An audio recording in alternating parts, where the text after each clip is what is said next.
Welcome back to English Podland Studio. If you're ready to speak English with more confidence, well, you're definitely in the right place. Let's jump in.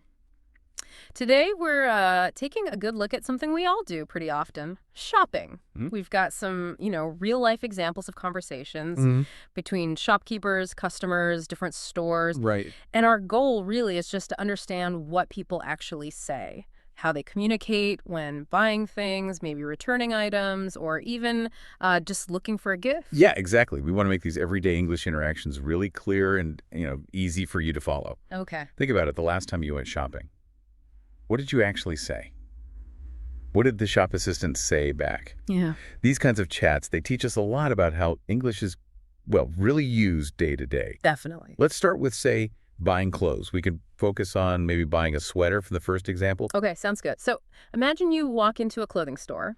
You need some help finding a sweater. What's a natural way to, get someone's attention? We've seen in our examples, people often start with something pretty simple, polite. Exactly. You might hear someone just say, "Excuse me," or maybe, "Could you help me?" Both are really polite ways to ask for some help. Sometimes, though, if the shop isn't too busy, just a friendly "hi" can work fine to get the attention of a shop assistant. It kind of depends on the situation, how formal you feel you need to be. Right, makes sense. And once you have their attention, how do you, tell them what you're after? Bye. In our examples, there's a really common phrase that keeps popping up. Yes, that phrase, "looking for." It's key. You might say, "I am looking for a sweater." Simple, direct. Tells them what you need. Okay. Or you could be more specific, like, "I'm looking for a sweater in blue." Or maybe, "I'm looking for a warm sweater," if you've got something particular in mind. And what will the shop assistant likely ask next? They need to know your size, don't they? Yeah, that's usually the very next step. They'll probably ask, "What size do you wear?" Or sometimes, "What size are you looking for?" It's actually quite helpful to know your size in different countries, too, because, sizes can vary a lot. Good point. Now, let's say the shop assistant shows you a sweater. You like it, looks good, but you need to see if it actually fits. What do you ask then? Well, there are a couple of really common ways to ask if you can try something on. You could just say, "Can I try it on?" Simple, direct question. Another way is, "Do you have a dressing room?" Which kind of assumes you want to try it on, and you're just asking where to go. And how will the shop assistant tell you where it is, the dressing room? Usually pretty simple directions. They might just say, "Over there," maybe with a little point. Okay. Or they could be a bit more specific, like in the left corner or maybe in that corner. Usually easy enough to understand. Okay, so you've tried on the sweater. What kind of things might the shop assistant say when you come out, to give their opinion? Often they'll give some encouraging words. You might hear, "It looks great," which is, a general positive comment. Sometimes they might say something like, "It looks like it was made just for you," suggesting it fits really, really well. Oh, nice. You might also hear phrases like, "It fits you to a T," or "It's a perfect fit." Fits you to a T is a nice idiom that just means it fits perfectly. Got it. Fits you to a T. Now, you've decided, okay, I want this sweater. How do you actually tell the shop assistant you're buying it? There are several ways, really. You could say, "I would like to purchase it," which sounds a little bit more formal. It's a bit formal, yeah? Or more casually, you might just say, "I'm going to get it," or "I'll take it." Even, "Let me pay for it now." All those make it clear you want to buy it. I'll take it. Seems pretty common. Very common. And then comes the part everyone knows, paying. What are the common questions the shop assistant asks about payment? Well, the most common is probably just cash or charge, meaning, cash or card. Right. They might also ask, "How would you like to pay for it?" Or, more specifically, credit card, debit card. Okay. And if you are using a credit card, what might you say? And what will the shop assistant probably say back? You can just say, "I'll use my credit card," or just offer it, maybe saying, "Take my credit card." Sure. The shop assistant will usually then say something like, "Sign here, please," showing you where to put your signature. Okay. Sometimes, maybe a bit more informally, they might jokingly say, "Here's my John Hancock," which is a funny American English nickname for a signature. Ah, John Hancock. Right. And finally, as you're leaving the store, what are some common things the shop assistant might say? Just polite closing things. Yeah, you'll often hear friendly closings like "Have a nice day" or "Have a nice weekend" if it's, Friday or Saturday. Also, "Thank you for shopping here," or maybe "Visit us again soon." Just polite ways to wrap up the interaction. Okay, that covers buying clothes pretty well. Now, what if you're looking for something specific, but you want to find it at a good price? Let's talk about finding inexpensive items.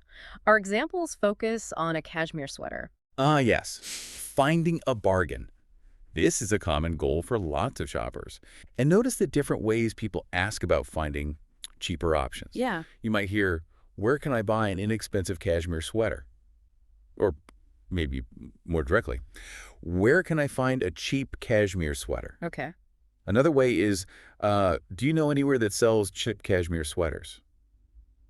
They're all basically asking the same thing, just phrased slightly differently. And in our examples, there's a suggestion that keeps coming up for where to look for these deals. Yes, the idea of trying an outlet store. It Yeah. comes up again and again, and the reasons given are always about the price.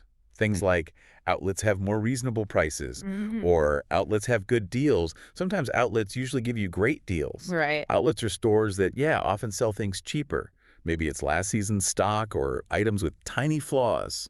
Gotcha. And it's always good to be polite, even when you're hunting for a bargain. What kind of thank you phrases do we see? Oh, just simple expressions of gratitude, really. You'll hear things like, thank you for your help, or thank you so much. Even just a simple thanks. You know, a little politeness goes a long way. Always does. It's okay. Let's move on to a less fun part of shopping sometimes. Returning items. We have some chats about returning a radio, and we see what happens with and without a receipt. Right. Returning things. Most Yeah. people have to do it at some point. The standard way to start is usually pretty direct. Something like, I'd like to return this radio, or I want to return this radio. Maybe I need to return this radio. All very clear. Okay, and the very first question the shopkeeper asks is almost always about that one important thing. The receipt. That's Yeah. right. You'll almost definitely be asked, do you have the receipt? Or maybe, may I see your receipt? It's a proof of purchase, and it's usually essential for returns. And why might someone want to return a radio based on our examples? Seems like there are a few reasons given. Yeah, the reasons vary. Someone might just say, it does not work very well, which is quite general. Others get more specific, like poor reception, meaning it doesn't get a good signal, or doesn't pick up my favorite station, or maybe doesn't have a headphone jack if they expected one. Okay. In one case, the customer even says something is rattling around inside it, which clearly suggests something's broken. Right, definitely a defect. So, if you have a good reason and you've got your receipt, what options will the shopkeeper usually offer you? Typically, they'll offer two main things. One is an exchange, so you can get a new working radio, Okay. or the other is a refund, where you just get your money back. And if you do just want your money back, what's the best way to say that clearly? You could just say, I just like a refund, or simply just want a refund, please. Pretty straightforward. Right. In one of our examples, someone actually says, every fund is all I want, which is a bit unusual phrasing, but it still gets the message across. Huh, okay. Now, the tricky part. What happens if you don't have that crucial piece of paper, the receipt? Yeah, this is where it can get difficult. You'll likely hear the shopkeeper say something like, you need a receipt for a refund, or maybe store policy requires a receipt. Oh. Unfortunately, many stores have pretty strict rules about this, and they might just have to say, I cannot give you a refund without it. So is there any hope at all if you've lost it? Any wiggle room? Well, sometimes, maybe. The shopkeeper might suggest talking to customer service. That's often a separate department, and they might have a bit more flexibility or other ways to check your purchase. But no guarantees there. Right, depends on the store. Okay, let's move on to exchanging items then. We have a couple of scenarios here, one about a DVD player and another about just a DVD disc. Exchanging is, yeah, similar to returning, but instead of cash back, you want to swap the item, either for the same thing if it was faulty or maybe something different, like a different size. Okay. The opening lines are pretty similar to returns, too, like, I exchanged this DVD player, or I'd like to exchange this DVD player. I want to exchange this DVD player. And just like with returns, that receipt seems pretty important again. Absolutely. The question, do you have your receipt, is very likely to come up again. It just helps the store verify when and how you bought it. Yeah. Standard procedure. Makes sense. What are the reasons someone might want to exchange a DVD player in these examples? Well, the main reasons given are basically that it's not working right. You hear things like, it won't play a DVD, or it refuses to play my DVDs. Oh, dear. Yeah, or this DVD player won't play DVDs. Sometimes when I hit play, nothing happens. all clearly indicating a problem with the machine itself. And how does the shopkeeper usually react when someone brings back faulty goods like that? Generally, they're pretty understanding. They'll usually apologize for the trouble and offer to give you a new working one as an exchange. They know it's frustrating to buy something that's broken. Okay, good. Now, what about exchanging a DVD, like a movie that's already been opened? That sounds like it might be a bit more complicated. It definitely can be. This often comes down to the specific store's return policy, which might have rules about a time frame, like a 30-day return policy, maybe, Right. and also conditions about whether opened items can even be returned or exchanged. In our example, yeah, the customer gets quite frustrated because the policy stops them from exchanging an open DVD, even if they think there's a problem with it. Yeah, I can see how that would be annoying. Okay, let's shift gears to something a bit more pleasant. Looking for a gift. We've got examples of people looking for a laptop and a Barbie doll. Buying gifts can be tricky sometimes, can't it? When you need help, good ways to start the conversation with an assistant are things like, can you help me pick out a gift? Or similarly, I'm looking for a gift, maybe I need help finding a gift. These all clearly signal you need some advice for buying for someone else. And what kind of information might the shop assistant ask for to help narrow it down? Well, they might ask who the gift is for, like a child, an adult, a friend, maybe what their interests are, or importantly, what your budget is. In our laptop example, they actually jump straight to suggesting an item. They give the brand, which is Mac, the model, a 15-inch Pro, and even the price, $2,100. Gives the customer very specific details to consider. Right, very direct. And once a decision is made on the gift, the process just goes back to paying and the usual closing remarks, like buying something for yourself. Exactly. The steps are pretty much the same then. Pay, get it wrapped maybe, polite goodbyes. Okay. In the Barbie doll example, the shop assistant describes, the doll calls it the latest model digital Barbie. Gives the price, $29.95, and even the total with tax, $32.42. Clear information is always helpful. Definitely. Now, let me talk about something that often happens right at the checkout counter, applying for a store credit card. Yes, the upsell. This is a really common offer, isn't it? The assistant might ask, could I interest you in our store credit card? Or maybe phrase it like, perhaps you'd like to sign up for our store credit card. And in our examples, how do customers usually react to that offer? Often, they initially say no.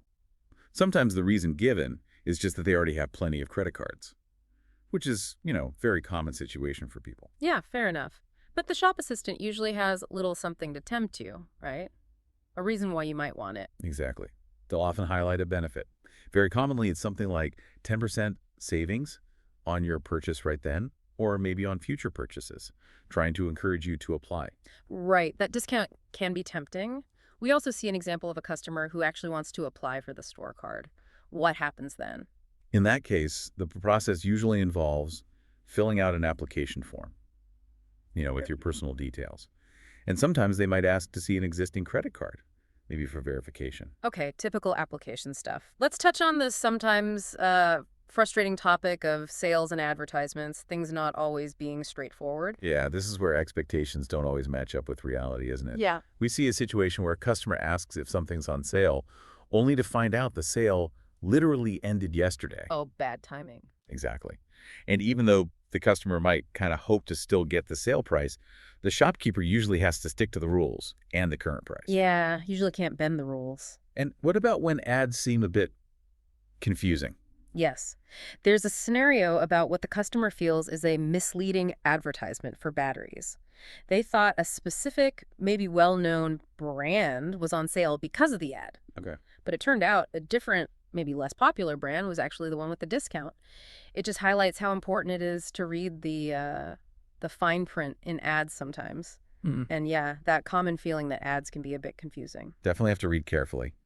Finally, let's look at a really common reason for needing to go back to a clothing store, exchanging clothes, because they just don't fit right. Oh yeah, happens all the time when buying clothes. In our example, the customer wants to exchange a dress that doesn't fit properly. Standard stuff.